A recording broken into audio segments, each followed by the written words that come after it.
Hi, everybody. Welcome to our second practical workshop and of the program Think Big, Start Small, Youth-Led Robotics for Multidimensional Climate Solutions. And this is our virtual STEM and robotics program. So today we're going to be looking more at life on land. And also we're going to be delving more into our robotics projects. So thank you very much for joining the session today. And I'm being supported hugely today by Brittany Bull. And so Brittany, yeah, maybe if you want to just wave hello. And so let's have a look at our agenda for today. What we're going to be covering is, first of all, we're going to have a look at how did things go over this last week. There was a lot that we needed to do. There was a lot that happened. And then what we're going to do is we're going to begin with the end in mind. Let's have a look at what we really want to achieve by the end of this month in terms of this program. We're going to look at using our new code that we flashed this week. And then what we'll do is we'll do an experiment looking at the relationship between light and temperature. During our break between 12 and 1, what we'll do is we'll have a number of breakaway rooms. Brittany is going to be joined by Bjarke Gottfredsen, who is our inventor of X in a Box and also our chief developer. So if there's anybody who still has any challenges with X in a Box uploader or flashing their new code, Bjarke is certainly going to be able to assist with that. Well, him and Brittany. Brittany's got a lot of experience in X in a Box as well, way more experience than I have, especially when it comes to the code. And then after, and also during our break, what we'll have is we'll have some voluntary breakaway rooms where you can discuss your different robotics projects. And after the break, we'll have a discussion on what is this goal, our sustainable development goal, life on land. How can we actually use our devices that we're building to support that goal? And then we'll have a look at what experiments we have for this week and then close. And then what we'll do is we'll close at 2. So let's have a look at how did it go this week. Anybody want to unmute and chat about how it went this week?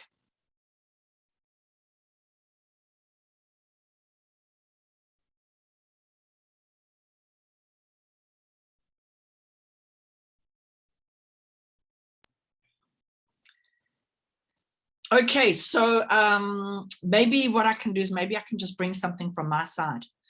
Yeah, so this is a robotics and STEM program. So STEM is the acronym for science, technology, engineering, and mathematics.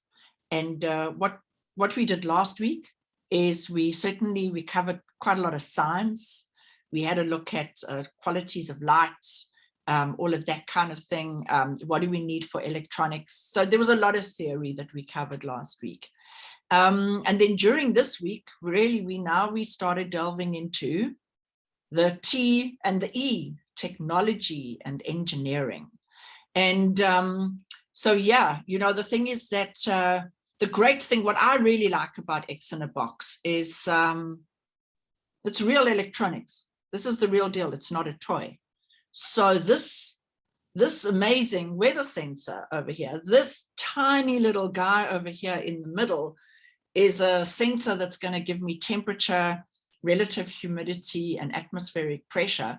And you know, when I add it to the rest of my kit, I'm able to do so much with this electronics because it's the real deal. And if we take, for example, this weather sensor, not this exact one, but one of its one that was manufactured along with it, spent a month on the International Space Station collecting data for the astronauts on what their air quality was like, temperature, pressure, and humidity on the International Space Station. It's come back now. It's actually on its way back to us in South Africa. I can see with UPS that it's landed in Johannesburg, and we'll probably get it on Monday or Tuesday.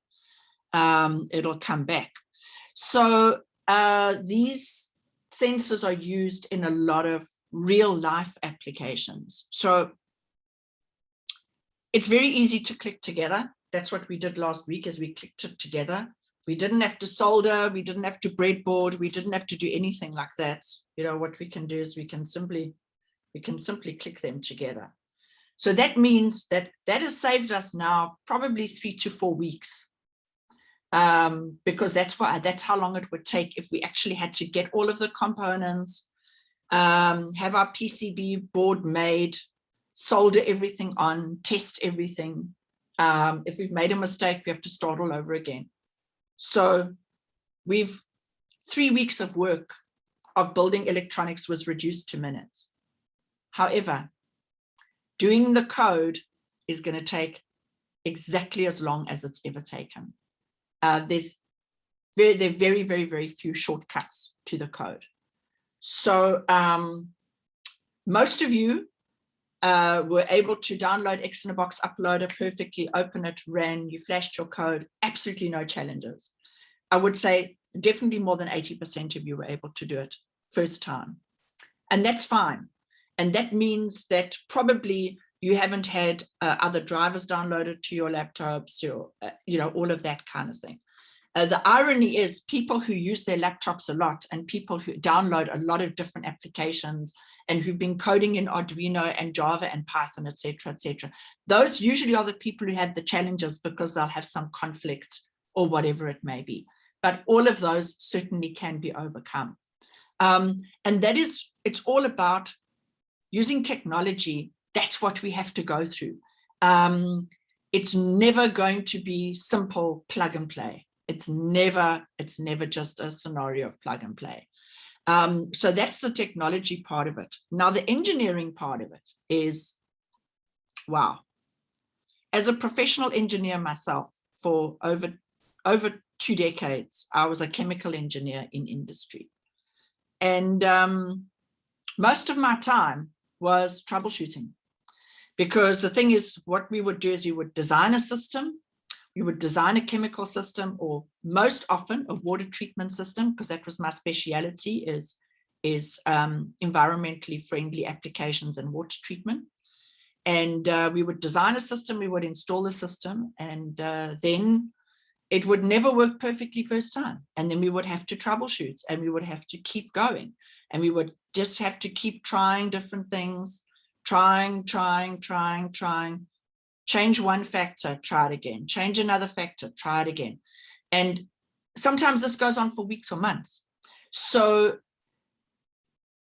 that's a fundamental skill that you need to develop to become an engineer, is you have to have the tenacity, and you just have to have the staying power to keep going.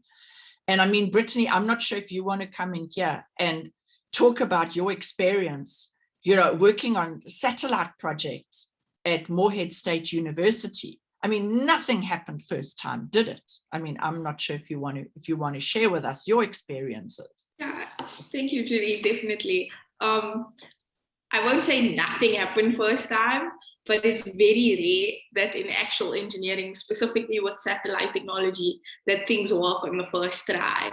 Like X in a Box is amazing because it eliminates like 3 to 4 weeks minimum of development time. Because I want to say, like, the troubleshooting for when you're building and for building your PCB, because you have to design it and build it from scratch. That takes 2 weeks because you have to have that made as well. And then you have to test for shorts at the surface mount soldering, which is on the X in a Box chip. And that's very delicate work.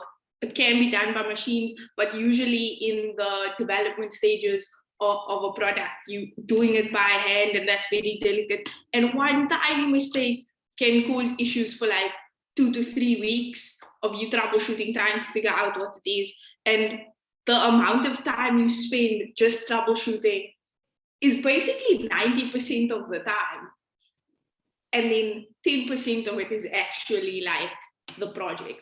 So engineering in itself in space and in most engineering is troubleshooting. And if you want to be like a software developer, again, troubleshooting. Execution is less than 10%. Troubleshooting is the main thing. Brittany, great. Thank you very much. I just want to add here. I can see that not everybody has actually got their name, because we have a question in the chat from Zoom user. So unfortunately, I don't know who that is. So we're not going to be that's going to be very difficult to attend to that. Great. So thank you, Brittany, for helping us out with that, with some real life examples. So okay, so the thing is that yeah, most of us have been able to flash our new code. I actually did mine a little bit earlier, and so now what you can do is now you can actually take that that core, and now you can start adding back your other sensors. So what I would like you to do is I would like you to take your OD01, your little screen. Let's add that on. And I'd also like you to take, it doesn't matter which weather sensor you have, whether you've got the SW01 or you have the SW02, they are very, very, very similar sensors. They're both going to give us temperature, pressure, and relative humidity. So let's actually add that one as well. One of those, either SW01 or SW02. And then, yes, also please add one of your light sensors. So it doesn't matter whether you have the SL01 or the SL06. The code is going to work for both. So please add those as well. I just want to point out to you is that what's happened with my little screen is this little frame has come a bit unstuck. So I'm just going to need to use a little bit of glue and put it on. It still works, but that's absolutely fine. So yeah, so what I've done is I've put that together. I've just added my extra chips, and of course you need to remember that you have to have your core there. So I'm going to give everybody a chance to put that together. Should I, let me add in the chat what we're putting together here. So what you've got is you've got your IP01, you've got your core. So IP, that's going to be now, that's going to be for power. Okay, so our core is our CW01. Inputs are an SL01 or 6. And another input is going to be our weather sensor. So that's SW01 or 2. And our output is our little OLED screen. So our output is OD01. So yeah, please, if you can all connect that together as a kit, and let's add some power and see what happens. So I'm going to give you a few minutes to do that.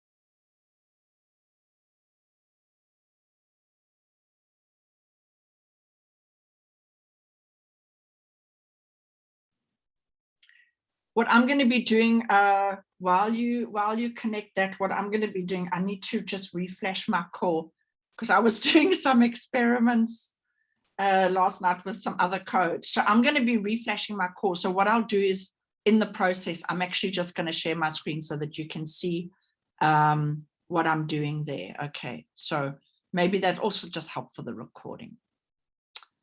Okay, so I have plugged in my CW01 and my IP01, and I'm just going to open up my X-in-a-Box uploader. Okay, so that's opening, and then once that's open, I'm going to share my screen. I find sometimes with my computer, sometimes I get some kind of like error message. I just press OK. So I don't worry about that. I'm not sure if you get that. It may just be something that's unique to my laptop. Okay, so there we go. So it's recognized, it's automatically recognized that. I'm going to go down, I'm going to open this. Oh, by the way, you can see here, it's recognized as my X chip as my CW01. Okay, so what that means is it's only going to show me code that suits my CW01. So UNDP STEM, I flash that. Okay, I flash that. And then once that's flashed, you're going to see that there's those bars that are grayed out, and there's some examples in there of your Wi-Fi name, your Wi-Fi password, and then your device name. So when it comes to device name, please give it a name that you know you're going to be able to find, because what we have is we have probably over 1,000 people using the dashboard. Yeah, please, it may probably include your own name in it in terms of doing that. Right, so it says over here, you see your Wi-Fi name here. So I double click on that so that I can start typing in here. Okay. And my Wi-Fi is actually very interestingly X-in-a-Box. And my password here, oh, now everyone's going to see my password. Rapid IoT. And my unit name, I'm going to call it, I'm actually going to use this. So I'm going to call it Judy to start with. And I'm going to call this UNDP 1 because I'm going to have a number of kits running at the same time. Now I'm done. Okay, now I'm done. So what I'm going to do is I'm just going to close that, and I'm going to stop sharing. Okay, so how's everybody doing building their kit? Are there Lisa just got his kit working. Good. Hey Judy, do we have to flash it again? Since we did it, we flashed it that day. Sorry. Sorry, I'm just coughing. Brittany, can you tackle that question for me, please? Yes. So if you've already flashed it with X-in-a-Box uploader as instructed in the email last week with the UNDP STEM software, then you don't need to reflash your kit. And to answer the question, the cheat droppers just asked, the Wi-Fi details box is not popping up. The provisioning box will only pop up once the software is already loaded. So it's kind of like the final step before it completes. So if it's not popping up, just restart X-in-a-Box uploader and start from the beginning. Because usually sometimes in the process of troubleshooting, you just have to turn the thing on and off. And the Wi-Fi details box, the provisioning box, there will be some gray text in it. Just right click and highlight the text and then type over it your Wi-Fi details and then what you want to name your device, and then hit OK, and it should provision. It should be done within like a minute, if not less. And then it should say ready at the bottom of the window, and then you can disconnect your IP01 and CW1 and put in all of your other chips, and it should work.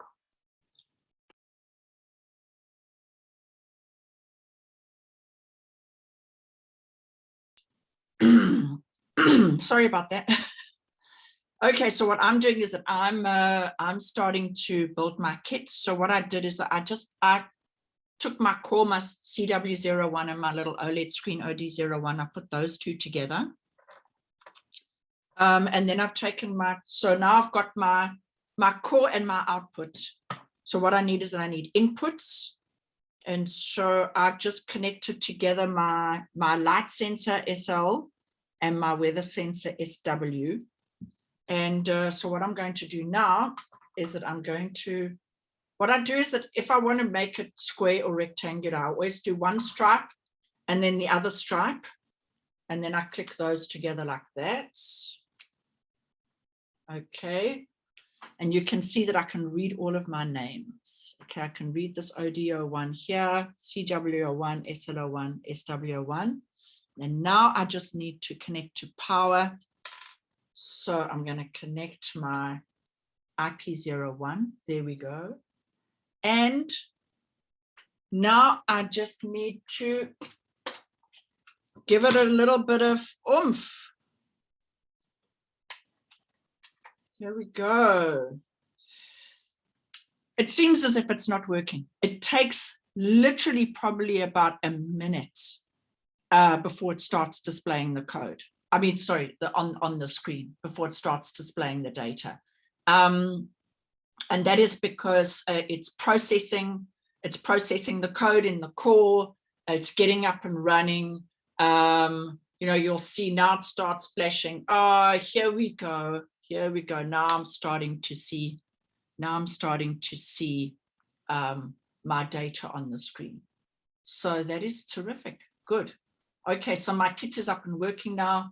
I can see humidity, pressure, lux, light, all of that kind of thing. So that is perfect. Anybody else want to?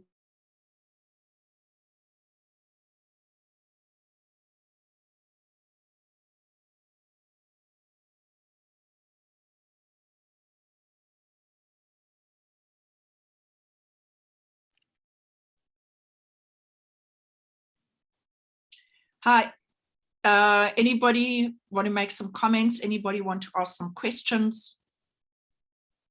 I can see here in the comments from Nico, if you have the SL01, then select the code called pot plants. If you have SL06, then select UNDP STEM. And Nico, what we did is that over the last few days, we've been able to actually consolidate all of it. So you can actually use both for any of the sensors, absolutely anything. So what we've done is we've made sure that that UNDP STEM code, you can actually use all of the sensors. So yeah, that's absolutely great. Thanks. Mike, it says here that you're not getting to the apps when you close it. Mike, what I'd like to do is that kind of technical troubleshooting. What we're going to do is we're going to have a breakaway room. We'll have a breakaway room during our break at noon, and then we can start tackling all of that. And Zoom user, once again, I can see that you're having that challenge. What we'll do is if you could just give yourself a name so that we know who to invite into the room. So I guess everybody has got their kits up and running. Is that correct?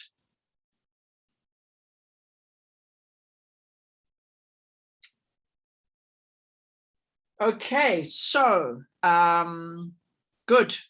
Liam, thank you. Anybody else, please? I need some feedback. I'm sitting here in a silent room. Okay, great. Thank you, everybody. Wonderful. Now we are ready to actually do our experiment. Great. So let me go back to the slides. Share screen. Here we go. Right. Okay. While we're getting everything up and running, and let's just wait a few minutes for everybody. What I want to do is that I want to discuss this, begin with the end in mind. Okay, so what we have is that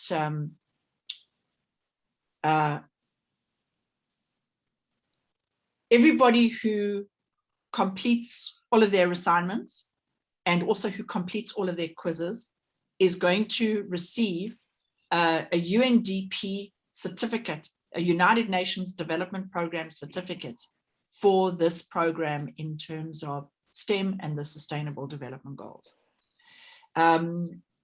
What we're going to do is we've also been able to secure some special recognition awards for the robotics projects. And so what it is when we discuss our robotics projects, I think you would have seen during the week that I sent through an email for just some ideas for you to think about in terms of your robotics project. What we'll be doing is for our final workshop, we'll be looking for you to develop 4 slides, and I'm going to give you that template in terms of what is the robotic project that you would build. What is your robot going to do? What inputs is it going to use? What outputs is it going to give? And why would such a robot that you would design actually be valuable? We're not expecting you to build your robot before the end of this month, because that is going to take a lot of coding. But what we would like you to do is we would like you to submit your concept, and then thereafter you're going to be getting full support in terms of building that robot once you've developed the concept itself. So great. What I'd like to do now is I'd like us to move on. Brittany, are there questions that I need to address? Let me maybe just stop sharing quickly. There aren't any questions in the chat, just people coming through saying that the kits are running. Okay, that's fantastic. Great, thank you. Okay, so the experiment that I would like you to conduct now, please, is there a correlation between light, natural light, and temperature? And so let us actually go here. And if it's difficult for you to get outside from where you are, then I'm also very happy if you just collect data in different parts of the room, or maybe in different rooms or whatever it may be, relating to humidity and temperature, light levels, etc. So the thing is that before we start doing that, I want to go through over here when we're going to tackle an experiment and we're going to be collecting data. What we need to do is we actually need to plan what we have to plan the work, and then we work the plan. So planning costs absolutely nothing. I must say, when I was a teenager, what I would do is that I would want to tackle a project and I would just run straight into it, and then I would start working on it without actually doing much planning. And then I would find that, oh wow, now I actually have to go back. I have to start all over again because I actually hadn't planned properly. So the better we plan, the better the results are, and the less work we actually have to do. So yes, planning costs absolutely nothing. So what we start with is, what do we want to understand? In other words, what is our question? And so our question for this next exercise is, do the conditions that we are receiving on our kits, do the conditions change depending on where we are, whether that is where we are inside or where we are outside? So what we want to do is in this particular experiment, we want to have a look at, is there a relationship between natural light and temperature? And in that case, you would need to be outside, because if you're inside, because you're dealing with artificial light most of the time, you're not going to find that there's any relationship there. So what you could also do, and remember that your lux reading is your natural light intensity. So yes, what do we want to understand? Is there a relationship between lux level, let's put it that way, and temperature. If you need to stay inside, then what you could do is you could have a look at, is there a relationship between temperature and humidity? Because you can pick another source of data that's displaying on your little OLED screen. So what we do is we have a look at what data will we need to collect to answer that question. How will you collect your data? So what I usually do is that I draw up a table for myself. I have my book here, and what I do is I'll draw up a table of the data I want to collect. And then what I will do is that I will identify at least 6 locations for data collection. And I would really like you to do that as well, is identify 6 places that you will go to collect your data. So sometimes if you're going to be doing that outside, maybe you actually want to plan a route for yourself so that you don't find yourself walking up and down unnecessarily. So you'll want a route. You'll maybe perhaps want to look at the sequence of how you're going to collect it. And then, number of collection points, please make it 6 collection points. And you can see on the right-hand side, I've got a little bit of a graphic. I had it drawn for me because my drawing skills are not great. So I wasn't going to traumatize you with my own drawing skills. So I actually had, an artist just put this together for me. And so what I did is that I selected, let's say 4 of these points I've got here. I'm going to measure the temperature and lux levels. If there's grass under a tree, grass in full sun, tarmac, or otherwise, tar, concrete under cover, and also maybe in the full sun. Okay, this is not to scale because there's our sun, but it denotes that I was outside. So the thing is that, let me stop sharing my screen because it's very important how we actually, I'm also just going to pin myself so that you can all see my video. So here's my little, so isn't that interesting? It's not showing up. The video doesn't show my little OLED screen. Okay. But anyway, so what I've got is I've got my sensors connected. If I'm measuring light levels, what I need to do is that I need to make sure that I have my sensor oriented at right angles or perpendicular to my light source. So if I was outside, what you need to do is you need to actually hold your kit like this, so that what you can do is you make sure that you've got full access to the sunlight on the sensor. It's not going to, your weather sensor doesn't mind because that's measuring the air temperature and pressure and humidity, etc. It's the light sensor, that the orientation of the light sensor is absolutely crucial. I mean, you can imagine now I've got it facing up. Imagine if I was facing it down, the light levels are going to be completely different because now it's actually in the full shade. So there's also another tip that I have for you, and that is when you're in a location, just keep it like that, probably for like maybe 30 seconds. So maybe like count to 30 before you start reading your results, because the thing is, what needs to happen is that the kit needs to acclimatize, especially your weather sensor needs to acclimatize to the atmosphere around it. The light sensor reacts a lot faster than your weather sensor. So just let it kind of like settle down for about 30 seconds. So I would say, count to 30 before you start taking your readings and writing them down on your paper or in your book. Also because the thing is, what it is that it does refresh. It does refresh once a second or once every 2 seconds or so. So yeah, you just need to leave it to acclimatize. So I think without further ado, what I'd like you to do is let's take the next 15 minutes to do that experiment. And so I have now, the time for me is now 11:35. So let's say we get back together at 11:50 or 10 to 12. Let's come back together and see what results we have of our experiment.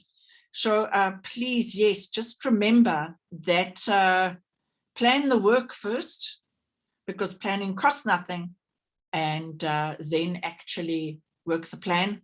So plan your route, plan what data you're going to collect, etc. And we'll all get back together in 15 minutes. Great. Thanks, everyone. We'll see you then. I'm going to still be hanging out here, so don't worry. I'm not going anywhere. Me too. That was Brittany. Hello, Brittany.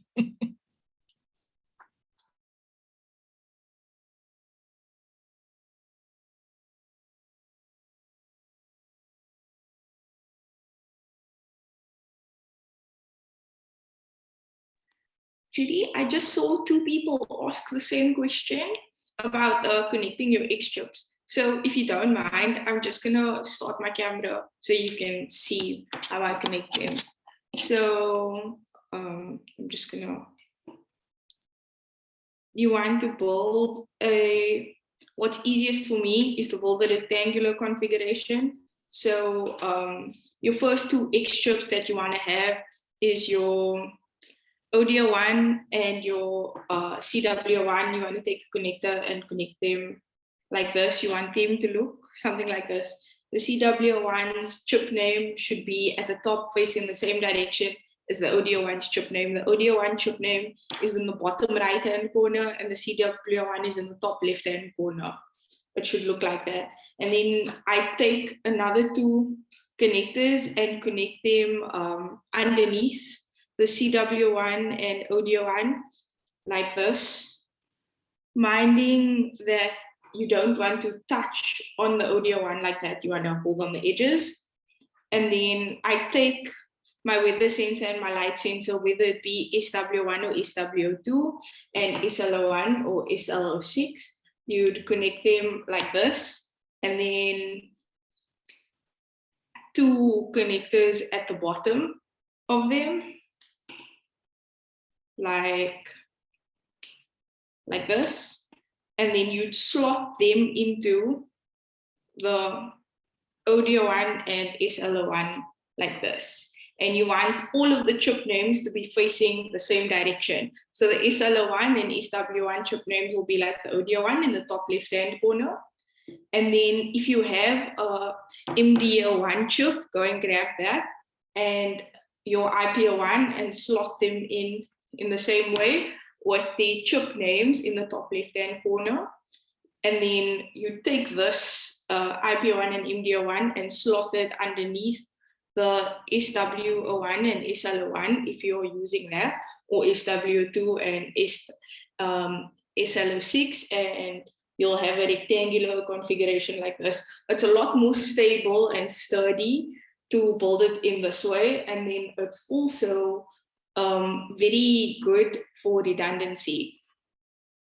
And then you'd obviously insert it, but this is after you've already flashed the CW1 and IPO1. So if you're gonna upload the software using X-in-a-Box uploader, you need to only have the IPO1 and CW1 connected. And then I just saw, does that answer the question for Karine and Marzan? And then another question is, how do I install X-in-a-Box uploader? Jordan, please, in the top of the chat, Judy did mention the max.iq. I'm going to copy that link and I will share it again. Please follow the instructions on this page for how to upload the X-in-a-Box uploader, download, sorry. And then Marzan, you said it's fast. Did you catch what was happening? And then to answer Alia's question about your chips flashing for almost an hour, what I recommend is disconnecting your IPO1 and CW1 from your computer, so taking it out of the USB port, closing X-in-a-Box uploader, restarting the application after you've then put back your IPO1 and CW1, and then restart the Xbox uploader. And then Liam Visagi's question, I don't know why, but sometimes inside my house, the light shows you might be very close to a window, or you might just need to allow the sensor to calibrate. And then Liam Visagi, and it's not that bright, allow it to calibrate and just see that maybe you're not standing near like a mirror or something that's close to a window where the light can reflect, or a bright light. And then G Kloppers, it said the app said successfully, but it did not ask for Wi-Fi details. Please join the troubleshooting break room during the break at noon. And Tia Singh will answer your question once it's done. What's next to the IPO1? So after you flashed it, once you build it, this is by far my favorite configuration, having the ODO1, the MDO1, sorry, next to the IPO1, the sensors in the middle, and the ODO1 and the CWO1 at the top. If that answers your question, Mike.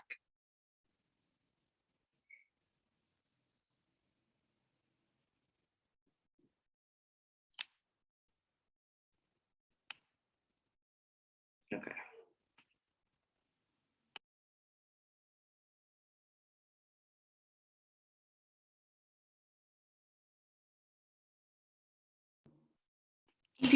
Mike, if you don't have the ODO1, MDO1, it's completely fine.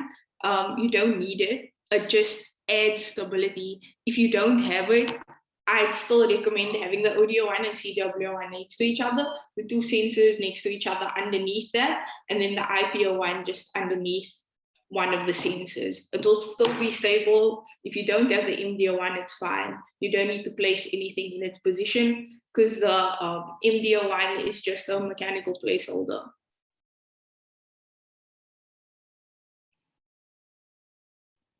The numbers won't remain exactly the same, Tahira. They will fluctuate within a range. So what you want to get is the average reading in a certain time period.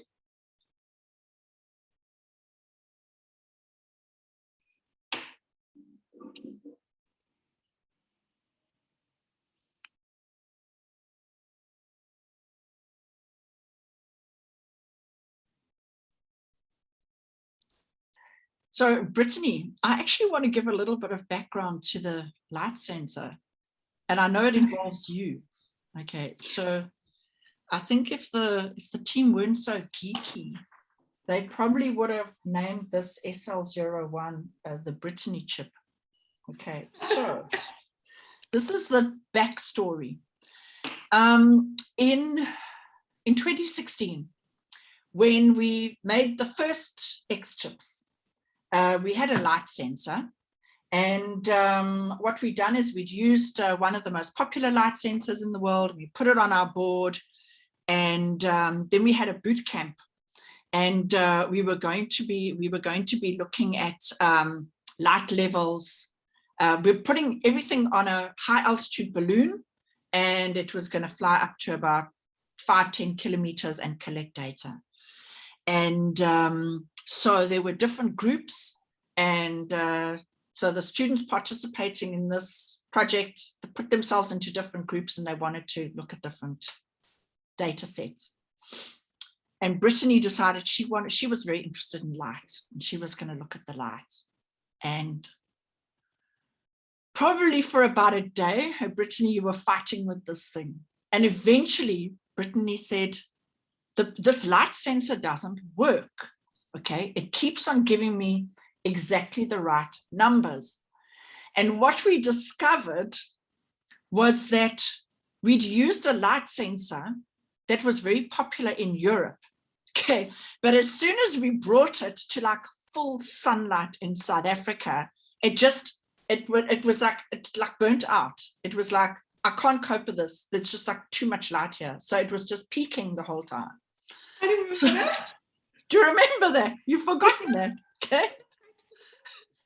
And you were completely freaked out because you weren't getting the results you wanted. So what we did is we went back to the drawing board and we found a light sensor that's got a much larger range. So therefore, Tahira, to come back to your question, what we've got is we've got this light sensor that's got such an incredibly broad range. What it can do is it can measure light. You'll have some lux reading, even in a very, very, a fairly dark room. And also it can handle with actually being like above the atmosphere on a satellite, direct sunlight, nothing to protect it from like the full blast of the sun. So the range is so broad that when you are in any kind of location, it's going to be doing this. It's going to be doing this because it's not going to be able to lock on just one level because its range is like, I'm going out of the screen. It's like so big because we started off with one that had such a tiny little range that when Brittany was trying to measure her sunlight readings, it was completely over the scale. So yeah, that's what you will find with different sensors. And so and the same with the SL06. This sensor as well is it's pretty broad. So that's what happens with that. And what you're going to find is when you connect your soil moisture sensor,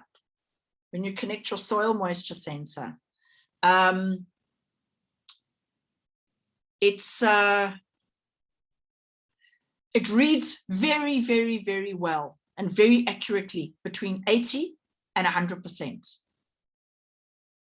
But if the soil is dry, or if it's not in soil at all, it's not going to be all that accurate. So yeah, the secret with the soil moisture sensor is it actually needs to be in the soil, because it's really terrific between, we've made sure that it's very accurate between 80 and 100%, because that's actually the level that you want your soil to be.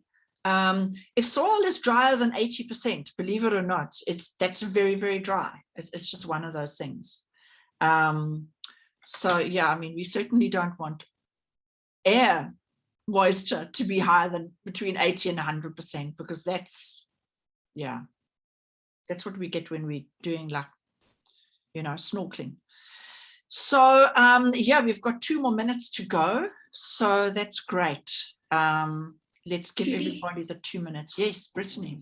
Muina just sent me a direct message, and she's not the only one. They are having trouble flashing the CW one. The computers won't detect it. So I'm just going to reiterate, follow the instructions on Max IQ Xenobox Uploader and join the breakout room. Are we still going to start it at noon? Yes, let's do that. Yeah. Let's do that.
Great. Hi everyone. Would anybody like to give some feedback on what they noticed doing that experiment?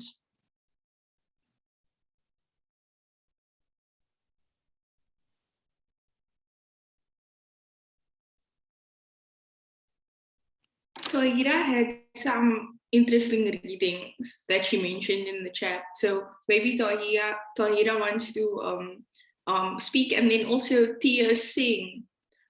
She had some concerns with the data. Maybe that would be interesting to hear what she has. So Tahira or Tia, whoever wants to unmute first, and then after that, Grace, you can also unmute and talk about your data. Morning, ma'am. As I started doing my experiments, my values actually started to freeze. So I couldn't get proper results. But then I unplugged all of my chips and I put it back into my laptop again. So I'm just waiting for it to load again. But what I did notice was as my lux level changed, my pressure and my humidity stayed the same. I'm not sure if that's correct or if I have to repeat my experiment. Okay, Tahira, were you collecting your data inside or outside? Inside. Okay. Yes, because you're inside, it's a fairly contained environment. So you wouldn't expect your temperature or your humidity to vary too much. But if you were to look very closely at your temperature and your humidity levels, and you go into different rooms, you probably see that that does change. But because you're inside and you're in an artificial light environment, you will not see any difference in temperature, whether it's the light is bright or not. Quite often what happens is with windows, even though the light comes through the window, sometimes what happens is it blocks the infrared. So it doesn't heat the room as much as it would, for example, be heating outside. And then who else wanted to give some feedback? Maybe Hello, ma'am. Hi. As I was collecting my data, I noticed that as the temperature increase, the light intensity also increase. As the temperature decreases, the light intensity also decreases. So I've noticed it's a positive correlation. There's a positive correlation between light intensity and temperature. Absolutely. Fantastic. Fantastic. And did you notice that there was any difference depending on whether you were, the surface that you were standing on? For example, if you were standing on grass, if you had a lot of vegetation around you, or if there was a lot of concrete, did you notice that there was a difference there in the temperature? Yes. When I was on the grass, the temperature decreased. When I was on the tarmac, the temperature was higher than on the grass. Absolutely. Great. Great. That is absolutely wonderful. Does anybody else want to give some feedback? Because what I'd like to do is that I'd actually like to explain why we see those different changes. I'd like to go into the science of it. Hello, ma'am. Hi, hello. Hi. Also for me, I'm at the top of the balcony at a university. So in direct sunlight, my reading, what I was getting a temperature of 25.27, and then moisture of 1,015, and then the lux was 50. What is this? Yes, the lux was 59,456, and then the UVI Initially, it was 15. Yeah. And after a very long time, it's now, it fluctuates between 15. And then as I stayed for a very long time, it became 16. So now it's 16, it's sitting at 16, and the temperature keeps on increasing as I'm standing here. And then when I went into the shade in the veranda, the temperature decreased. And then the humidity was 67, and then the what's this? The lux was 175, and then the UVI was 0. Okay. Yes, absolutely. Yes. So that's very interesting there with the UV index going to 0 because you're in the shade. So yes, so you're Yes. not being exposed to any ultraviolet light because you're in the shade and it's concrete or, you know, above you, isn't it? It's not just like shade cloth or Yes. something. Yeah, absolutely. So that Yes. really does show that it helps to be in the shade.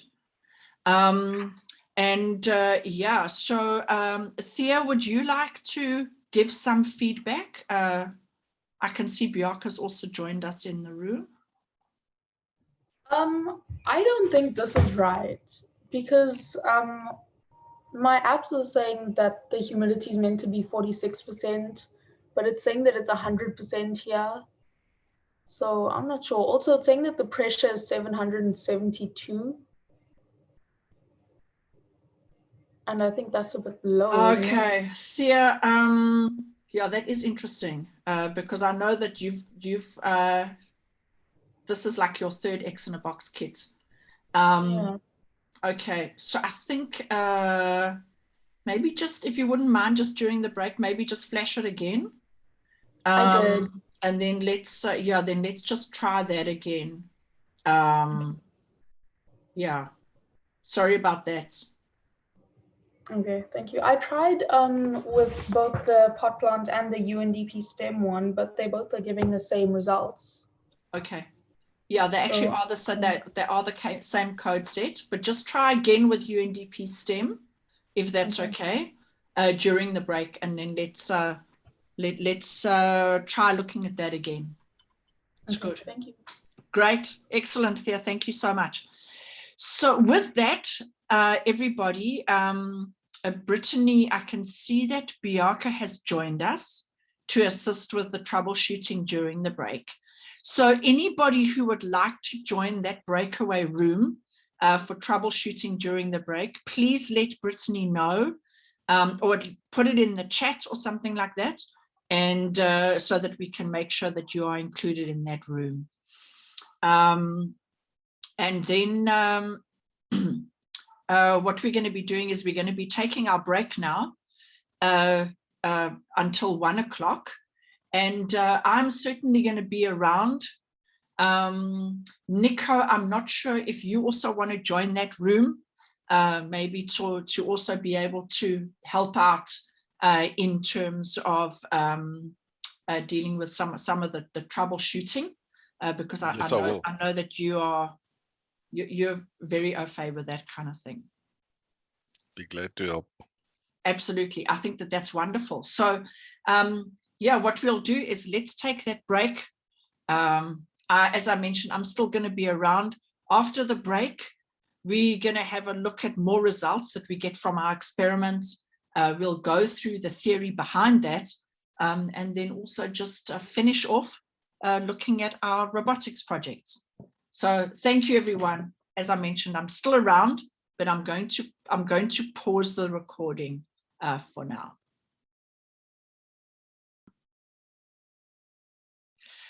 Great. Welcome back, everybody. Thank you very much. We had a little bit of a break there for an hour, and we were able to resolve everything in the troubleshooting session. And those people who still are having a few challenges getting their computers to comply, then what we'll do is we can have a session together during the week. What we have done with this workshop series is that we have set aside Wednesday afternoons from 2 to 4 p.m. for catch-up sessions. So, for example, if you want to go through a little bit of the content of the theory, if you want to chat about your kit, and it's really going to come to the fore now that we start doing more experiments and building dashboards and everything. What I did notice this week is that perhaps that was a little bit too early in the day. Not many people could join at 2 o'clock or between 2 and 4 because maybe everybody's still at school in the afternoon. So what I thought was this week, why don't we move it and we have that catch-up session between 4 and 6 p.m. This week on Wednesday, because then hopefully we can have more people join that session. So what I'll do is I'll send out the invitation later. It's definitely not mandatory, but if you want to get together, then let's do that. So without further ado, what I'd like to do is I'd like to share my screen again, and let's have a look at where were we. What we were doing is we were conducting our experiment. We were having a look at is there a relationship between natural light and temperature? And so what I'd like to do is open up the floor. And if any of you would like to just give some feedback on that. And actually, while I'm about it, let me ask you a question. How would you know if you had natural light or not, if everybody wants to just hazard a guess at that?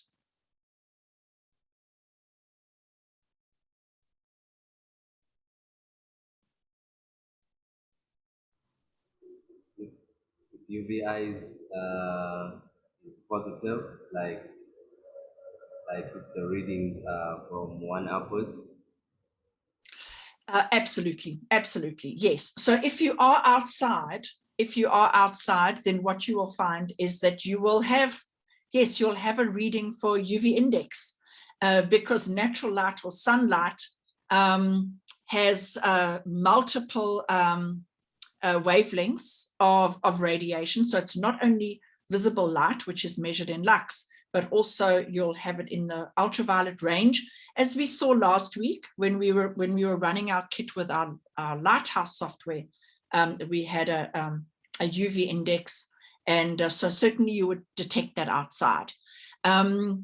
You won't detect a UV index inside, or if you do, it's going to be extremely low. The UV index is from a calculation, a combination of UVA and UVB wavelengths, and because it's an index, it's not going to show up kind of micro levels. It's only going to show when you have large levels of ultraviolet. Anybody else wanting to give some feedback on that experiment?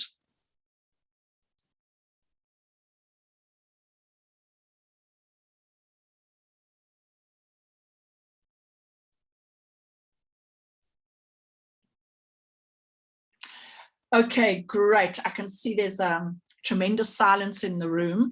So what we will be doing is, I think certainly in the email that I sent out last week, Saturday, is that I did include the experiment write-up for this particular experiment. And what we would like you to do is during this week, we would like you to actually write up this experiment with your results. We'd like you to draw a graph of the data that you collected, and that what you do is you have one axis. Let me actually share my screen again so you can see this graphic that I had, where I had temperature on one axis, and then I had, you see we had natural light on that axis and temperature on another axis. And so what I would like you to do is that I would like you to actually complete that assignment. Brittany is going to be grading those assignments for us. So what we will do is over the next few days, we will send you a link of where you can submit that assignment. So let's actually have a look at, so what was really happening there is that, as you mentioned last week, what we have is we have our incoming solar radiation or our sun's rays and coming through the atmosphere. And as the sun's rays come through the atmosphere, the infrared radiation gets absorbed by our atmosphere. And so what it does is that heat, some of that heat gets absorbed by our atmosphere. And then in some cases where we have a very reflective surface, let's say maybe it's a sun-bleached desert, and we get reflection back into space, then that actually creates an environment where even more of that infrared gets absorbed. And that is how we have a buildup of what is known as the greenhouse effect because of greenhouse gases. So our atmosphere is made up mostly, or it's around about 79 to 80% of oxygen. I'm sorry, nitrogen, sorry about that. 79 to 80% nitrogen, around about 19% oxygen. And then the rest is that 2 to 1% is probably, it's definitely argon and some other trace elements, helium, hydrogen. And then also within that final 1%, we will find carbon dioxide, methane, those greenhouse gases. Nitrogen doesn't absorb much heat at all, and nor does oxygen. The gases that are really, really problematic are those gases where you've got a carbon atom, so hydrocarbons, and also, so those are really organic molecules. And so the greenhouse gases, and the greenhouse effect is due to less than 1% of the gas that we have in our atmosphere, which is carbon dioxide and methane. So what I'd like to do now is I'd like us to move on to our robotics discussion.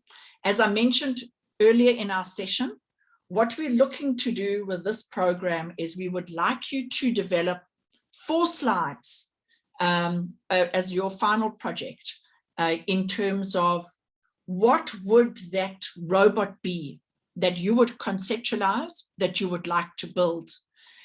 We have a deadline for these workshops, that we need to complete these workshops before October. The thing is, what we're going to be doing is we are going to be continuing with the program. With those of you who want to continue and actually start developing your robots, putting them into practice, we are going to be continuing the program, especially over the December school holiday. So we'd really like you by the end of this month to come up with your robotics concepts. So I'd like us to discuss now, what is the job you would want your robot to perform, and why would that be valuable? What would you use as your inputs, and what would you use as your outputs? We've gone through what else we have in our kits. And yeah, let's have a look at what we could build based on what we've gone through today. So I'm going to stop sharing and I'm going to open it up to the floor again for us to have a look at what have we learned today. We've learned a lot about the relationship between natural light and temperature. And so let's have some ideas about how we could put that together in a robot.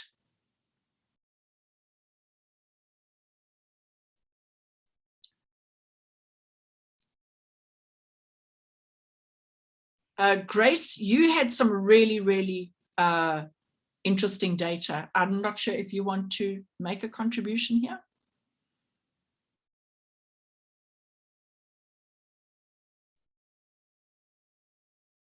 Brittany, do you want to? There we go, Grace. Yes, please.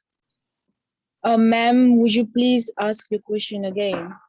Excellent. So what I was wondering is, if you were to take what you've learned today in terms of the relationship between natural light and temperature and those readings that you observed outside, if you were to perhaps design a robot based on that, what do you think could be a job that it could do? And what would you use as your input data? And Brittany, maybe if you also want to pitch in here. Yeah, so Can you turn your camera on, Brittany? Is that all right? Yeah. The relationship between temperature and light is really interesting. And knowing that relationship between temperature and light, we can actually think about what would temperature and light be useful for. So applications of temperature and light would be an example, knowing the relationship between light and temperature for photosynthesis purposes, and then watching maybe how a plant grows. That's a very basic example. Another application would be comfort levels in a room. So say at certain times of the day, light's certainly brighter in a certain room because sunlight's coming in at a certain angle from a specific window. You'd want to know the light intensity and the temperature so that you can possibly send it via Wi-Fi or whatever to control the AC unit in that area or room if there is an aircon unit, so that we can make adjustments to keep the temperature stable. That's something that we do on land here on Earth, and that could actually translate to something on the International Space Station where you'd want to keep comfort levels there for astronauts living there. And then Riza mentioned perhaps you could make a robot that could move solar panels towards the sun in order to get most of the sun energy during the day. It should use the various sensors we used in our kit that could sense all of those variables. Yes, Riza, that's a really good idea. We could use the SLO1 and track time and temperature and light in that specific time. So at certain times of the day, you can have direct light from above the solar panels, and then we could orientate it as the sun moves and the intensity of that day, and we at that day and time, and we'd measure that. Absolutely. What I've done is that I've just answered Tafara. She mentioned that 21% oxygen, certainly at sea level. But if one's living in Johannesburg, which is one of the highest cities in the world, in fact, it's the second highest city in the world after Mexico City, and the oxygen levels there are considerably lower. And also, if we consider that it's not only atmospheric pressure that requires for, if you're climbing Mount Everest, you need to take oxygen with you above a certain altitude. And it's not only because of the pressure is lower, but it's because the oxygen concentration in the air isn't sufficient. Because there's a slight density difference between oxygen and nitrogen. Yeah, I really like those ideas in terms of robotics. And Tafara, you also had a suggestion, if you want to unmute and share your idea about robots.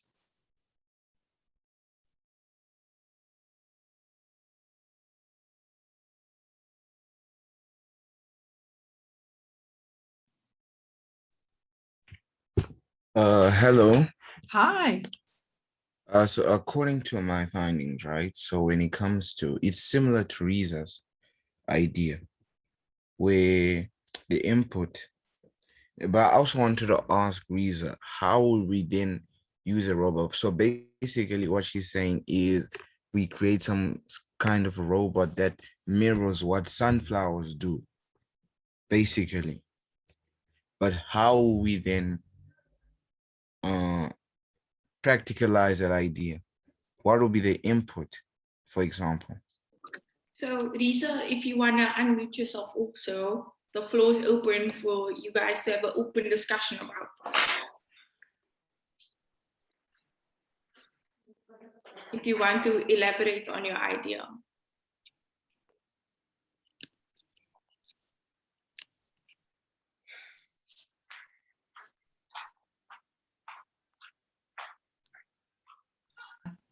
Hi, Denise. Are you coming into the discussion here? Okay, no. Oh, Okay. Sorry, no, that was just a wrong touch. Sorry. No. That's I thought, no, that's great, absolutely great. Okay, so He's yeah, just connecting his microphone. Okay. Sorry.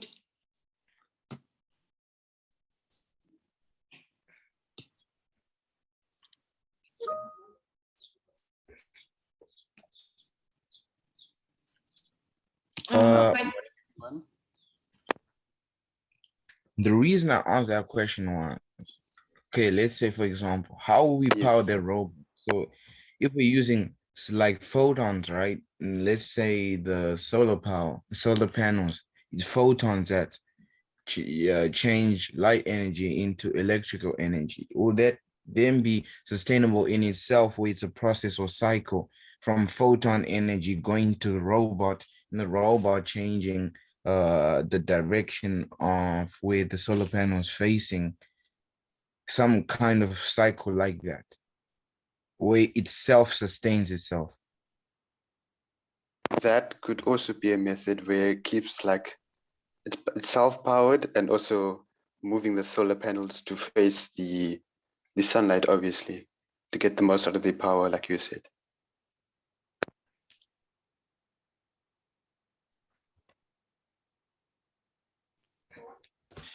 Can I also come in with a few suggestions?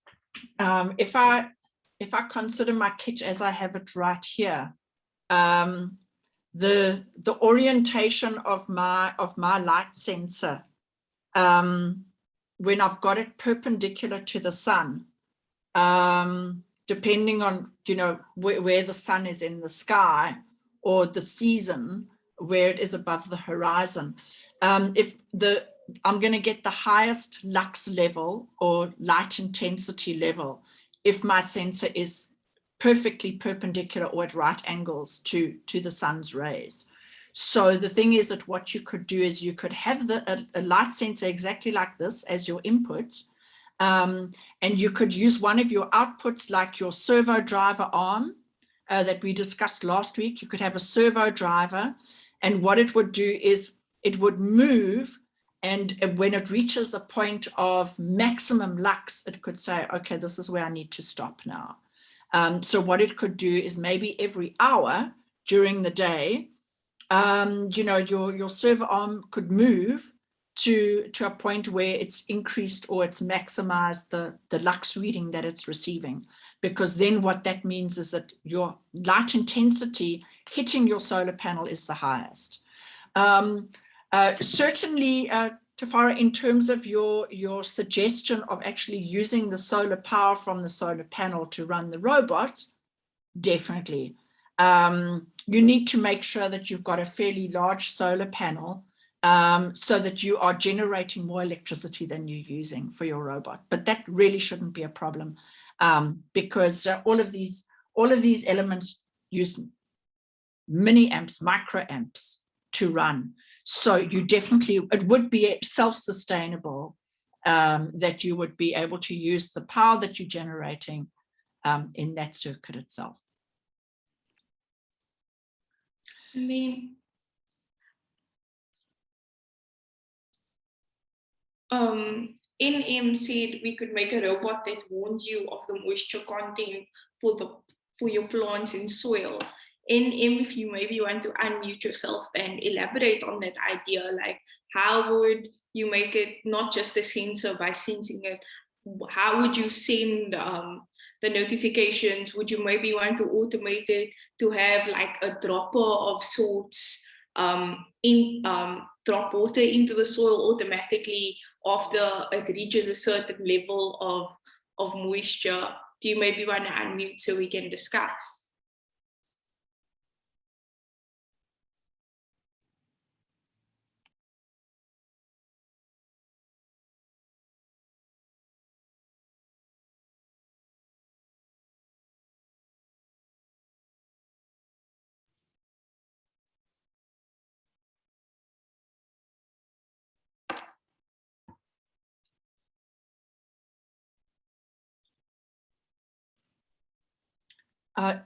While we wait for that, what I'd like to do is I'd just like to share my screen again and go through, Brittany, you brought up a great example there of the comfort levels.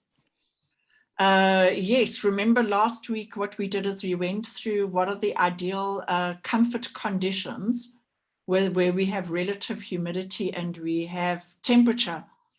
And certainly what one could do is one could have a system where you have a little motor that operates the blinds, or a blind or a curtain or something like that, that if it starts getting too hot in a particular room, that what it could do is it could close the blinds. This is how air conditioners work, is that when the temperature gets too high, it turns on the air conditioner. A lot of air conditioners work where they actually had they been installed to reduce the relative humidity in the room. Because the thing is, what happens is that through the air conditioning process and through the cooling process, you actually are removing a lot of the moisture from the room because it condenses out. I think you may all have noticed that when you have an air conditioning unit in a room, what you have to do is that you have to have part of it outside, because what it's doing is it's actually condensing the water, because it'll drip, or otherwise you have to have it feeding into a pipe. So yeah, I wonder, Brittany, do we have a response from NM? Not yet. No, Okay. not yet. Okay, great. So yes, there is that. And then what I want to do is that I've also developed another slide here, coming out of our question 2 weeks ago about dew points.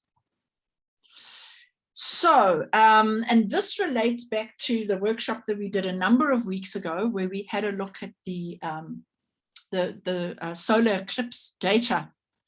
And one of the questions that was asked in the quiz was, if you take the temperature on the day and you take the relative humidity on the day and the as well as the atmospheric pressure, what would be the dew point?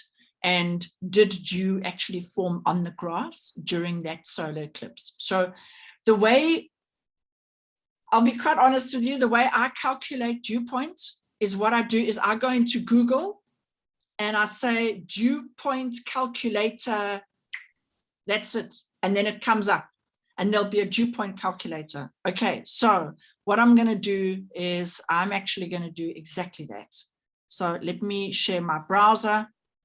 And I'm going to open up a new tab over here, and I'm going to say, okay, let's just share this again.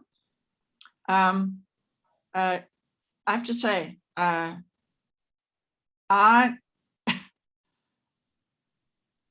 how I learn anything.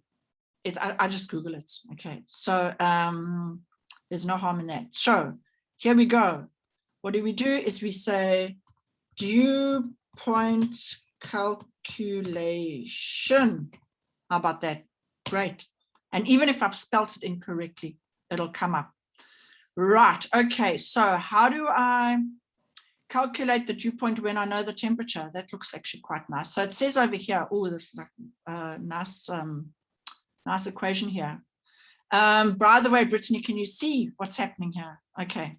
Yes, yes. Okay, yes. great. So dew point temperature, TD, equals T minus something to do with relative humidity, where TD is the dew point temperature in degrees Celsius.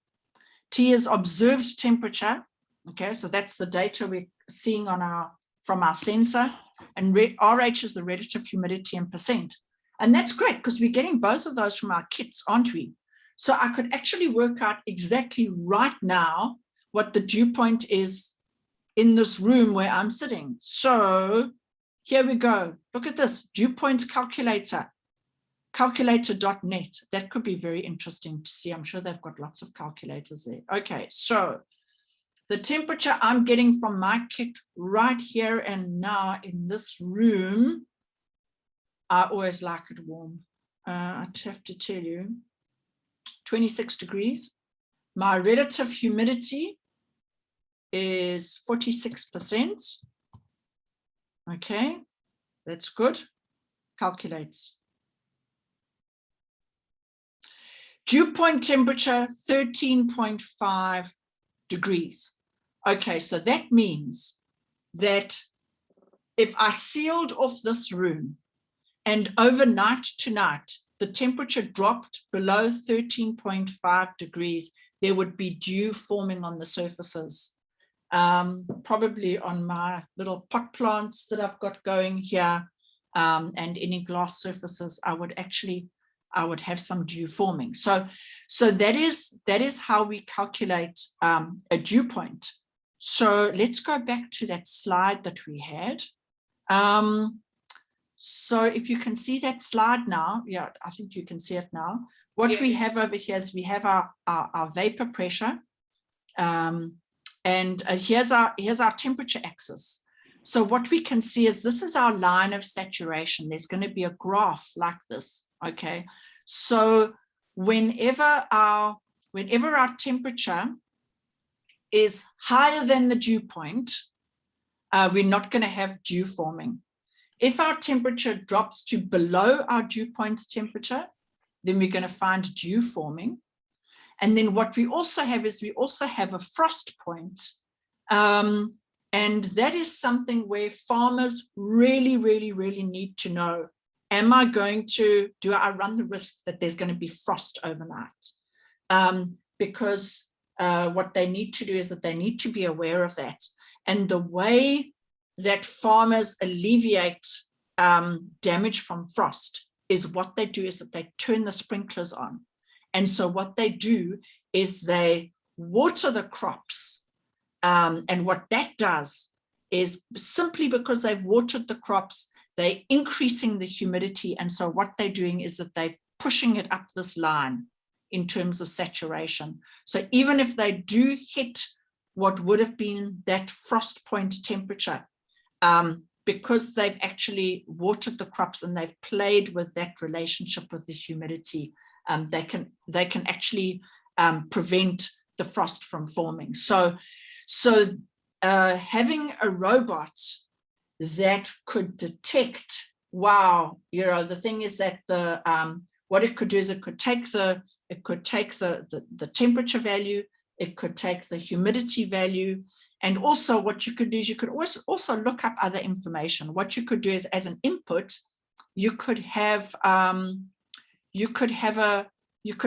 input from another app.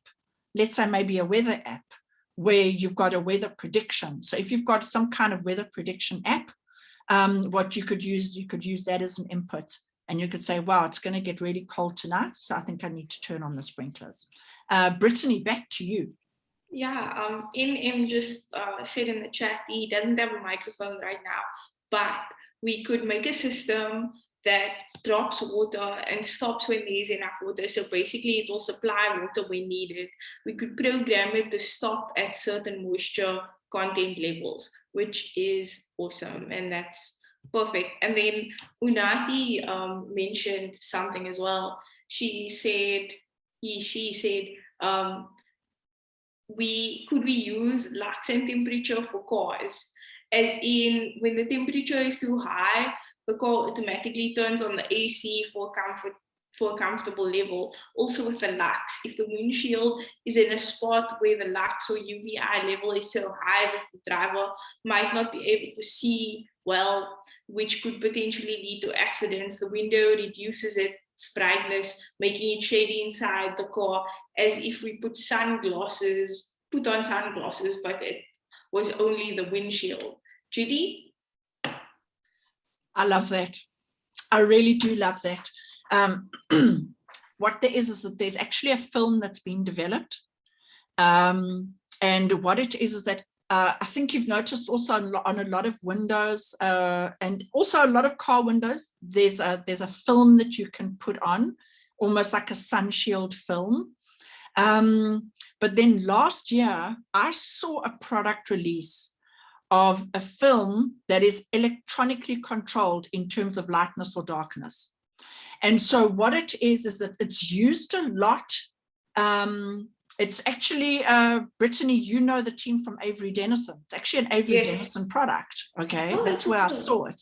And so what it is that it's a film that you put on the glass, but then what it is that there's these molecules that, depending on the charge, they align in different ways.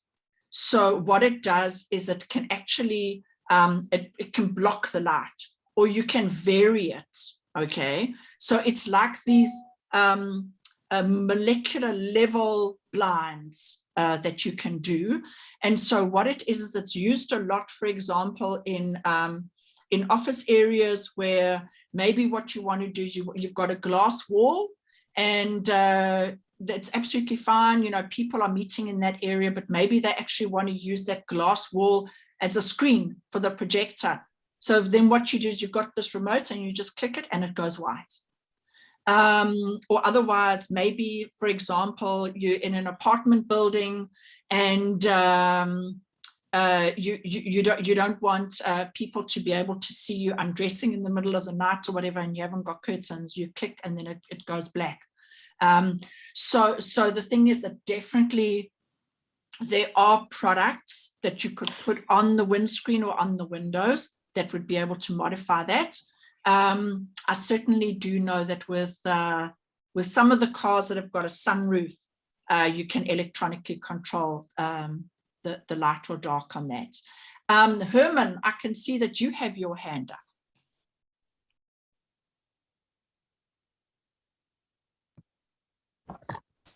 Afternoon, everyone. Yes, Judy, you've raised a serious point when you were talking about making a robot that can help in terms of detecting the frost and for the, oh, sorry, the baby is crying. Can I just, baby? Judy, while Herman is busy, Riza mentioned in the chat, maybe make a robot that has many weather sensors like the humidity, temperature, and those etc. sensors that works on farms that automatically water crops when the soil is too dry, when the frost is going to form. So Riza, if you maybe want to enter the discussion and mention possibly what sort of outputs would that device use. So yes, the inputs would be the sensors for the environmental factors like temperature, humidity, light, and all of that. But what sort of outputs would you think of for allowing the water to go when the crops, or when the soil is too dry, when the frost is going to fall?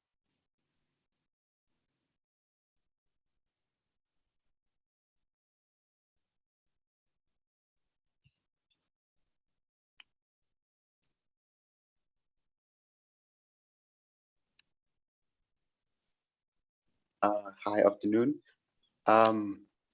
In terms of the outputs, I was maybe thinking certain farms have like sprinklers that go through the crops, not like directly through, but on the sides, that go either side of the crops. So maybe having like a line of those going through the crops, and then the sprinklers are told to water the crops, obviously. The robot will tell them when the soil is dry or something like that. What sort of output do you think we would use to control the sprinklers? So do you think we would use something like a stepper motor or servo motor or a switch, or what would our output be to turn on the sprinklers? What do you think? If I may help. Yeah, definitely. We can align a mechanical system to it. So for example, we code the robot in order when maybe there is, let's code it hypothetically, that the soil is too dry. We code it in a way, it creates a sound. This sound then goes into the mechanical system. You wakes it up, then there's a whole chain until the sprinklers turn on, if you understand what I'm saying. Yes, definitely. Judy, Yeah, if you want to... Yeah, in a way, is what you want to do is you want to open or close a valve. So yeah, Brittany, as you say, in terms of a switch, that's what you could do, is you could have a switch. You certainly could, you could have a signal that could be sent. So yes, in terms of sound frequency, there are a number of sound waves that one could send, or a radio wave. Let's say, for example, that sprinkler system is out in a field and you haven't got an electrical cable going from your sensors all the way out into your field. What you could do is you could send a radio signal, you could send some kind of a sound signal to say open that valve or close that valve. Also, what's really nice about that is, I'm not sure if some of you have noticed, but on occasion, if I'm driving through the countryside and it's raining, I get quite frustrated because I can see that the crops are being watered even though it's raining, because there's some kind of automatic system that says, you know, every Wednesday at 3 o'clock, you water the crops, whether it's raining or not, you know, and that's really, that's such a waste, because then the crops get overwatered because it's raining anyway. So if we had a system that was controlled where it said, my soil moisture is getting too low, now I need to water. The nice thing about that is, can you imagine, as soon as that water hits that soil, it's going to be absorbed. So we're going to have much more efficient water utilization. And the thing is that water now is such a crucial resource. We've really, really got to care about how we use our water. Yes, Brittany.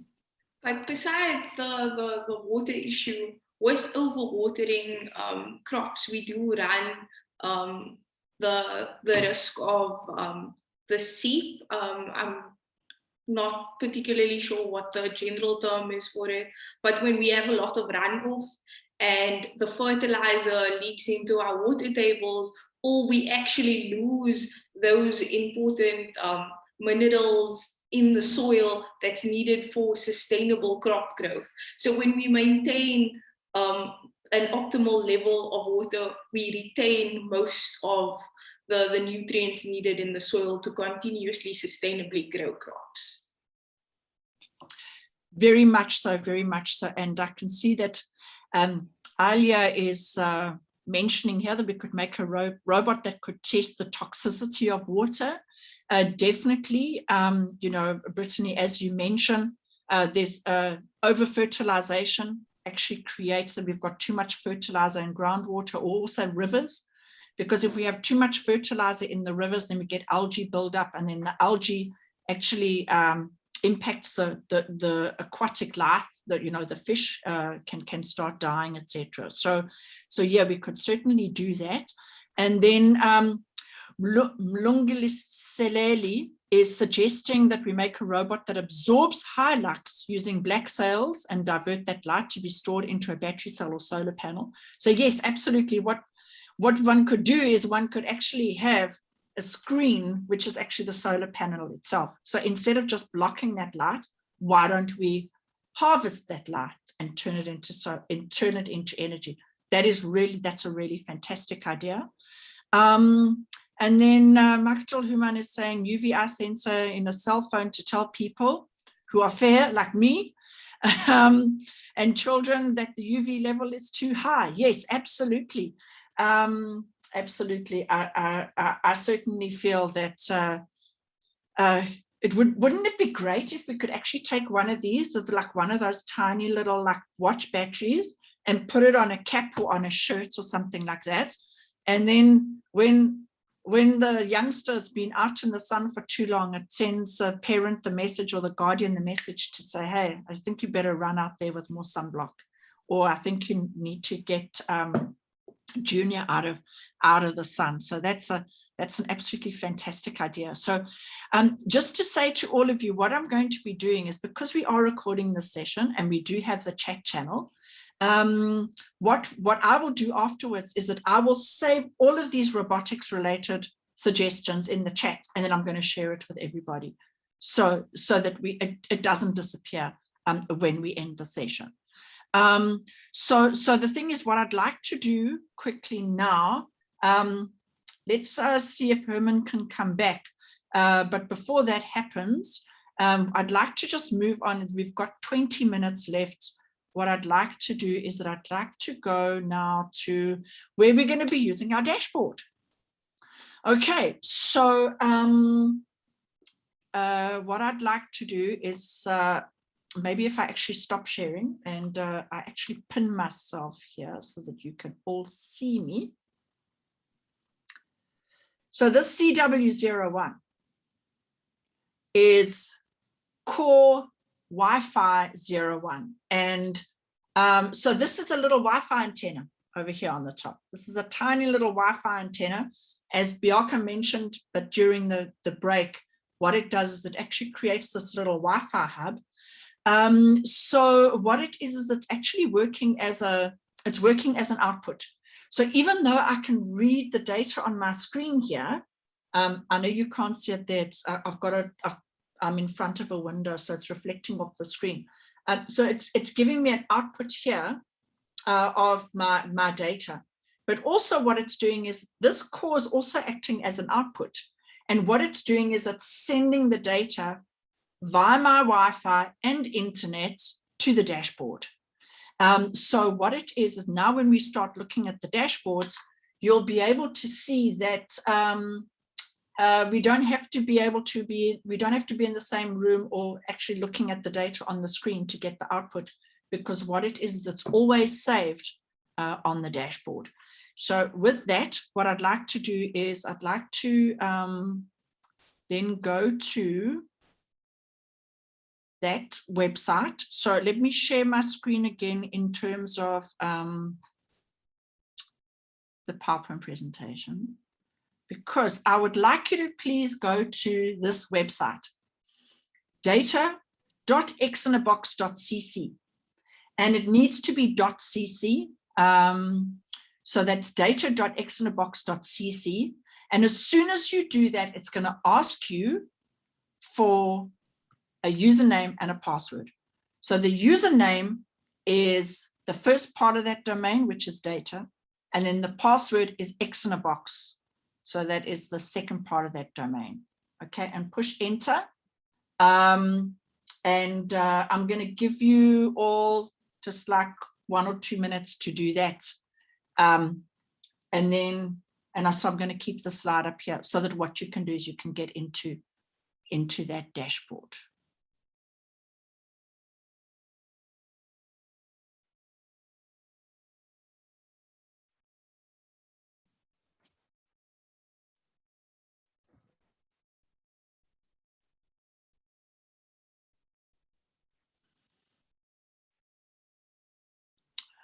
Brittany, thank you. I can see you putting it into the chat. Data.xinabox.cc, username data and password is xinabox. Okay, fantastic, thank you. Right, so let's actually do that.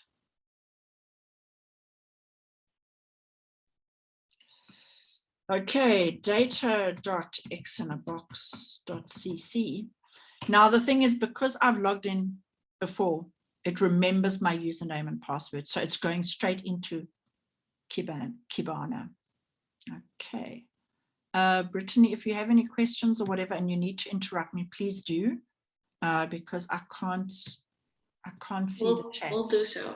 That's fantastic. Okay, so there we go. It's landed here. And you can see here, there's this graph over here and it says count. And there's all of these different numbers over here. Okay, 39. Sorry, somebody's unmuted. Do you want to ask a question? I muted them, it's fine. Okay. Great. Okay, so this count over here means how many data packets have been received during that second. Now, the thing is that there's hundreds, probably more than 1,000 kits connected around the world. And so this doesn't necessarily mean that it's only the kits within our group that are connected, right? And so the thing is that what you can see here, and we're going to come back to this a little bit later. So what I'd like to do actually is let me actually zoom in a little bit. Let me see if I can actually zoom in. Yes, I'm zooming in now. Okay, so you can see that what it is, we on the Discover tab. That's where it goes as default. As soon as you open up data.xinabox.cc, it goes straight to the Discover tab. Then what we have over here is, you can see here, it says weather station. Okay, so this weather station, this is actually the index that the data is being posted to. So, and this is the default index, and your code UNDP STEM has been set up to go as default to this weather station index, which is really quite nice because it means you don't need to change the index. However, what I'm going to do is I'm going to open this drop down so that you can actually see how many there are. So you can see that where we've got various projects, like when we do CubeSat missions, that's a small format for satellites. The data is posted there to that CubeSat index. Then what we've got, International Space Station, that was last year. The data went there. The mission for this year went to ISS 2021. You see here pot plant. So for those of you who elected to rather have the pot plant code, you would need to actually go to this index. So that is why I suggested to a number of you that you actually stick with UNDP STEM so that it defaulted to the weather station dashboard. And then, of course, you know, we can see here there's a bunch of others. This is where the data is. Remember a number of weeks ago where we had a look at that solar eclipse data? It went to that index over there. So we're going to be staying on weather station dashboard. So now what you can see here is we've got the search bar, and this is where you find your unit itself. So the thing is that I know when I did mine, I called it something starting with Judy. Okay, so let me go here. Why isn't it typing? Yeah, now it's typing.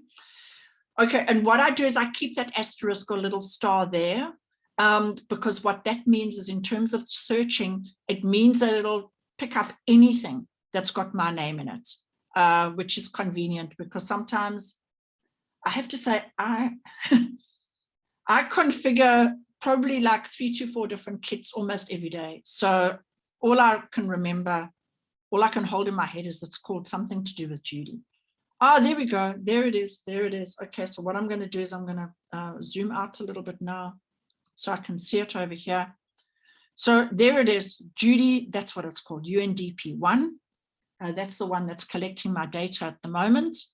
And then if I open this drop down here, what this does now is this tells me the data that's being sent to the dashboard. So it's telling me, Judy, you've got your SL01 connected, and there's a lux reading there. And sure enough, it's absolutely right. I've used the SL01 in this kit. And so it's saying that my lux reading is 2,685. I'm indoors. Yes, my UV index is 0. I've also decided to connect the SW02. And so I've got a relative humidity in my air of 46%. Air temperature is 26 degrees. Atmospheric pressure is 1016 hectopascals. Okay, there's a timestamp there of when that data packet was received. It says index weather station, which is very nice. Okay, so what I'd like you all to do, please, is please find your own kits and right now. And then what I was thinking is, Brittany, do you have something connected? Maybe I can just yes. put that name in here so we could look for it. Yeah. My name and UNDP. So Brittany UNDP. I'm just going to use your name and I'm sure it'll come up. There we go. Great. Great. Absolutely. So, let me see. Okay, so you have got a darker room than mine, Brittany, 732 lux. Okay, also no UV index. And so you've decided to connect the SW01. Okay, Yes. so you've got a relative humidity of 33, air temperature of 21. Yeah, you prefer it colder than me. Yeah. And then your atmospheric pressure, it looks quite low. That's interesting. That's interesting. Okay. I'm sorry to say that looks abnormally low. It is low. Okay, so maybe yeah, just reboot or something. Okay, but I mean, let's just keep an eye on that. Let's just keep an eye on that. Maybe maybe I need to just chat to somebody about that code for that sensor. Okay, so and this we can see that you've been collecting data for a while. If we have a look here in the top right-hand corner, it says last 15 minutes. So what you can do is we can open that top right-hand corner, and you can see here there's a number of quick settings. So what we can do is we can go back to, let's say maybe even the last 4 hours. Okay, Brittany, I know you haven't had yours running. Okay, so you had it running earlier. You disconnected it and then you had it running again. So that was running for a nice period over there. And then what you can do is if you open up that bar again on the top right, you can see here it says auto refresh. So what you can do is you can click on auto refresh, and then you can say, I want you to refresh the data, let's say every 5 seconds, 10 seconds, or whatever it is. So usually I just say every 10 seconds, and that's fine. So then what it'll do is it'll just keep updating. So I think at this point, I'm going to stop sharing and let's see how everyone's doing. Reza had a bit of an issue. He says his device does not come up on the website. We did troubleshoot it a bit, and I've asked him, does he have it connected to power? He has it powered through his PC. I just said, make sure you are in the right index, because if you go and search in another index, it won't come up because your data is being sent to the weather station index. If you used UNDP STEM, if you use pot plant, obviously it will be in the pot plant index. And then the name is very important. So it might not be case sensitive, but in my experience, it is case sensitive. So you need to type it exactly as you did during your provisions. Absolutely. There's also another thing. And let's go back to looking at this core over here. I'm going to pin myself again. So this little Wi-Fi antenna is tiny. It's absolutely tiny. So what's really, really important is that you've got a very strong Wi-Fi signal where you are. Okay, so Reza, when you flashed your software and you put in your Wi-Fi username and password and your device name, etc., your unit name, what it did is it accepted that, because the thing is it was communicating directly through the ports, through the USB. Okay, it didn't actually have to go and connect to the Wi-Fi. So now that you're actually trying to connect to the Wi-Fi because you want the data to be posted to the dashboard, now the fact that this is a small antenna really, really comes to the fore. Brittany. He did send another message. He said he saw the problem. He put the wrong Wi-Fi password in as the password was changed and he forgot. So important note on that for everyone else. Make sure your Wi-Fi credentials are correct. So it's the correct Wi-Fi name, your SSID, and that your password is correct to a T. As Bjarke explained in the troubleshooting session, the CW1 core is very small. It's not as sophisticated as our laptops, PCs, and our cell phones. So it can't necessarily tell you in X in a box uploader if your password is wrong. It will just accept. And then obviously if the password is wrong, your CW1 won't be able to connect to your network at all. Yes, Brittany, you're absolutely right. Yeah, so now, of course, now that we're connecting to internet and we're trying to run our dashboards, now we start this whole troubleshooting all over again. Okay, so now there's going to be a whole host of reasons maybe why you aren't seeing the device. Okay, so what we will do is, Brittany, maybe over the next 2 days or so, or 3 days or something, you and I actually put together a troubleshooting checklist in terms of just connecting to Wi-Fi. So as you mentioned, the first thing could be having your Wi-Fi name and password. Okay. The next thing that could happen, and you're going to definitely find this if you're at a school or if you're at a university or in any institution that has a secure Wi-Fi network, you're not going to be able to connect this device. Okay, because it can only handle a 2-level Wi-Fi logon, not a 3-level Wi-Fi logon. So it's great if there's a guest Wi-Fi, which is just, usually very open. It's a guest Wi-Fi, name plus password. Anything you have at home where you've got a simple Wi-Fi router with a name and a password, it'll work under those conditions. But if you're in a school where you have Wi-Fi name, username, and password, it's not going to connect under those conditions, unfortunately.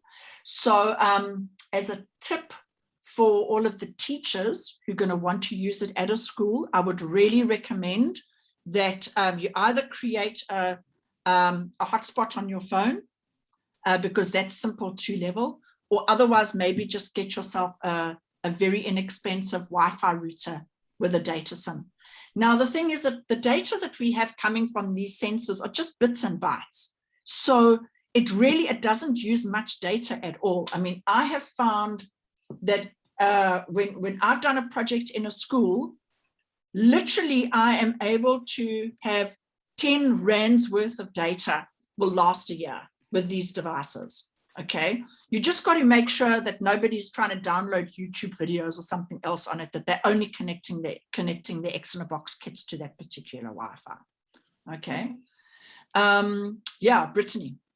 NM said that he or she did not, when they flashed it, they didn't ask for Wi-Fi info, so they don't have a dashboard. So I just want to say, for anyone else who has the same issue, if it didn't ask you to provision for Wi-Fi and device name, you need to reflash your CW1. So you need to go through it and redo that process. And then another thing, Mulungiseli asked, should I open the hotspot on my phone when I log in? So if you use the Wi-Fi credentials of your mobile hotspot, when you flash your device is only going to connect to that Wi-Fi because that's what you configured it with. So yes, if you want the device to connect to the internet, even if it's powered on, you need to turn on the Wi-Fi that you configured it to for any of them. So say you configured it the first time with your home Wi-Fi at home and you now want to use it at school, it's not automatically going to connect to your school's Wi-Fi. You have to reconfigure the Wi-Fi then. And my suggestion would be reflash, provision, and then it should work. Absolutely. So we've got to 2 o'clock now. So what I would like to do is I'd actually like to close off here. We've been able to see that we can certainly see our kit has been connected to the Wi-Fi. So what I will do is this afternoon, I will put together a video. I'll put together a video of how we can actually start building our dashboard from this data that we can see over here. So what I will do is that I will make that video, I'll upload that video and send you the link. And then, yes, I'm encouraging everybody to join our breakaway, our catch-up session on Wednesday. That'll be really great. And what you'll want to do is you'll want to build a dashboard for yourself so that you can conduct one of the experiments. Okay, because if I go back to, if I just go back to my my slides over here, what we have is we have some experiments for this week. The first one is going to be the write-up of your experiment that you conducted during the break. Is there a relationship between natural light and temperature? And then another one is, does the fridge light go off when I close the door of the fridge? And so what I'd like you to do is over the next few days, try to work out how you would conduct that experiment. Yeah, and then have a look at that video that I'm going to send out later. There's going to be one quiz that I would like you to complete this week. And we're going to put that together. I'll put that together later as well. And that quiz relates to these sessions. What we'd really like to know from you is what is working for you, what is not working for you in terms of the way we are delivering these sessions over Zoom. What suggestions would you change? What would you like us to add to the sessions, etc. So it's going to be relating to that, because I feel that you know, part of the feedback we've already had was that the catch-up sessions from 2 to 4 on a Wednesday doesn't work for most people. So we've moved that, but we really would like to get a lot more input from you. And please, for those of you who are in school and who are joining us directly from home, you are our primary beneficiaries of this program. And so we want to make sure that we are delivering as much value for you as possible. So we need to find out from you. You are our customers. We need to find out from you whether it's how it's suiting you and how it's working for you. So maybe before we end our session, let's see if we just have a few more questions that maybe we need to tackle, and then we're going to call it a day. There was just one question, Judy, asking when will this video be uploaded to YouTube? I said that it will be uploaded and the link will be sent to you via email, correct? Yes, absolutely. When I stop the recording, it actually does. It takes probably about half an hour to 45 minutes to do its thing, whatever it does. Techies know what it does. And then what I do is then I upload it to YouTube. So you will get the link in 2 hours from now. Yeah. It's not immediate, unfortunately. Yeah.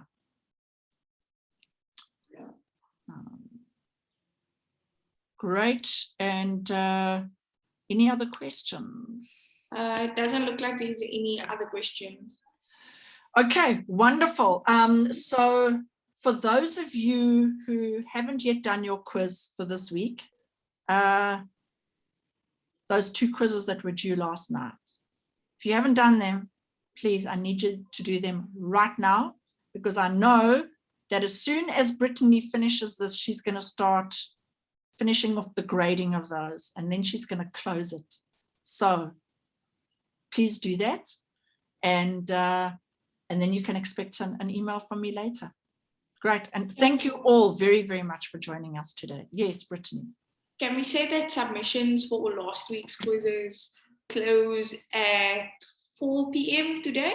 So you have around about 2 hours. If there's anyone in the session who would like to redo the quiz, you are welcome to submit again. I will grade the highest one. And that's all from me. Fabulous. Yes, thank you. Yes, Brittany, thank you very much. It's always great to know that we have a second chance at everything, third chance in life, etc. Great. So thank you, everyone. And we don't see you during the week. See you next Saturday. Thanks so much. Thanks all. Cheers. Cheers. Thank you.